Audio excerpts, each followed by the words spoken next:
அனைவருக்கும் வணக்கம். இப்போ நம்ம பகுதி 3 பார்க்க போகிறது வந்து பார்த்திங்கன்னா அறுப்பு முறைகள்.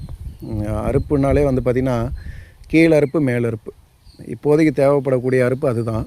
ஆனால் அறுப்பு வகைகளில் வந்து பார்த்திங்கன்னா ஏகப்பட்ட அறுப்புகள் இருக்குது. இந்த ஏகப்பட்ட அப்படின்னு சொல்லும் பொழுதே உங்களுக்கு நிறைய விஷயங்கள் தோணும். ஏதோ ஒரு அறுப்பு 2 அறுப்பு தெரியும் அவ்வளோதான், மற்றபடி வேறு என்ன இருக்குது அப்படின்றவங்க மனநிலையிலும் நீங்கள் வேணால் நோட் பண்ணிக்கோங்க.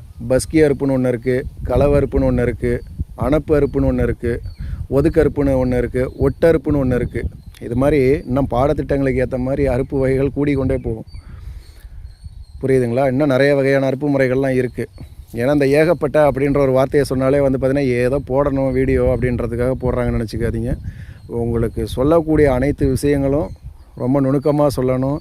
அதே மாதிரி நீங்கள் வந்து பார்த்திங்கன்னா காணொலியை பார்த்துக்கிட்டாலே கற்றுக்கணும் அப்படின்னு நினச்சி தான் இந்த வீடியோவை நான் உங்களுக்கு வந்து பார்த்திங்கன்னா வெளியிடுறேன்.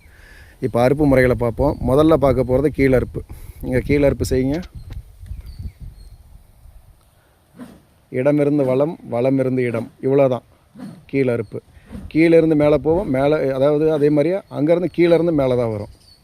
இடது பக்கம் செஞ்சாலும் சரி, வலது பக்கம் செஞ்சாலும் சரி. புரியுதுங்களா? எந்த பக்கம் வந்து அதாவது ரைட்டில் செஞ்சாலும் கீழேருந்து மேலே தான் போகும், லெஃப்டில் செஞ்சாலும் கீழேருந்து மேலே தான் போகும். உதாரணத்துக்கு இந்த பெருக்கல் குறியை வந்து நீங்கள் ஞாபகம் வச்சுக்கிட்டிங்கனாவே தெரிஞ்சிடும். அதை கற்பனை கோட்டு கொண்டு வந்துட்டிங்கன்னா அந்த வாட்டத்தில் தான் செய்யணும். ஒரு கிராஸ் பண்ணணும். இப்போ இடது காலிலேருந்து வலது தோள்பட்டைக்கு கம்பு ஏறணும். அதே மாதிரி அங்கேருந்து ஏறும்போது வலது காலிலேருந்து இடது தோள்பட்டைக்கு ஏறணும் கம்பு. என்ன சொல்ல போகணும்னா பூணல் அறுப்புன்னு சொல்லுவாங்க. அதுக்கு பேர் வந்து பார்த்திங்கன்னா அதையும் நோட் பண்ணிக்கிங்க.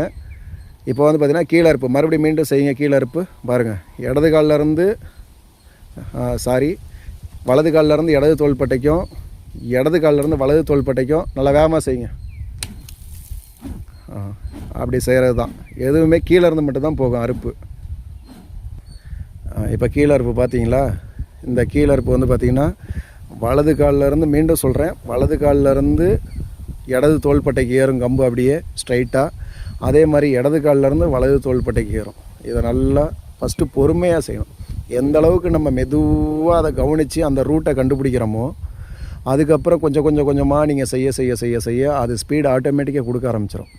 எப்பயுமே கம்போடைய நுனிப்பகுதியை பார்த்து செய்யுங்க. அதுதான் வந்து பார்த்திங்கன்னா முறையான பயிற்சி. நான் கண்ட வரைக்கும் அதுதான் முறையான பயிற்சி. எனக்கு தெரிஞ்சதை நான் சொல்கிறேன்.